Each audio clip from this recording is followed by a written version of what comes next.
Le bouddhisme humaniste, l'intention première de Bouddha, par Vénérable Maître Xing Yun.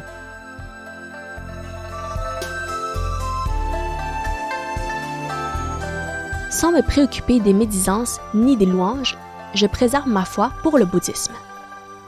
Ainsi allèrent les choses jusqu'en 1963, date à laquelle l'Association bouddhiste de la République de Chine voulut former une délégation pour visiter les pays du sud-est asiatique et de l'Amérique.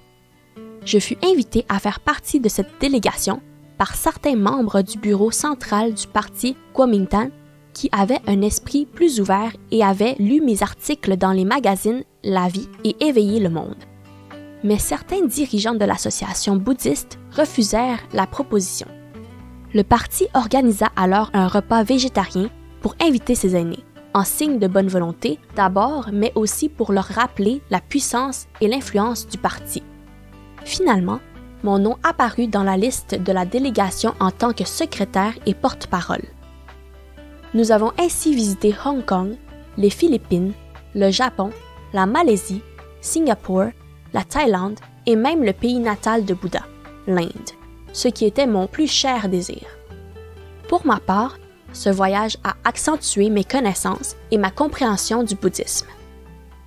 Durant la visite en Inde, nous fûmes reçus par le premier ministre Jawaharlal Nehru.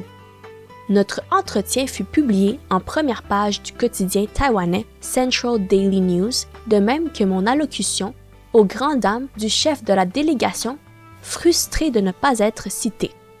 Notre relation en devint encore plus mauvaise. On m'interdit de quitter le pays, on refusa mes nouvelles activités bouddhistes à Yilan, et quand le président Chiang Kai-shek me convoqua, on m'empêcha d'y aller.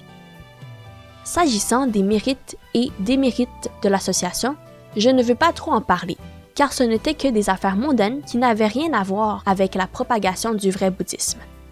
Les critiques et les accusations, Xing Yun est le destructeur du bouddhisme, Xing Yun est le Mara du bouddhisme, la chorale de Xing Yun met en péril le bouddhisme, ne m'ont jamais abattu. Ma foi et mon enthousiasme envers le bouddhisme n'ont jamais faibli. Taipei était le lieu de rassemblement des bons éminents venus de Chine continentale. Sur appel téléphonique, je devais quitter Yilan pour les rejoindre, soit pour tenir compagnie à des hôtes, soit pour assister à des réunions. Ces déplacements incessants ne me laissaient plus de temps libre pour propager le dharma, et c'est pourquoi au début des années 60, je suis venu à Kaohsiung. En effet, depuis 10 ans, j'avais noué de nombreuses relations dharmiques avec des adeptes de Yilan et Kaohsiung. Cependant, l'affection et l'enthousiasme des fidèles de Kaohsiung me faisaient hésiter à y prendre résidence.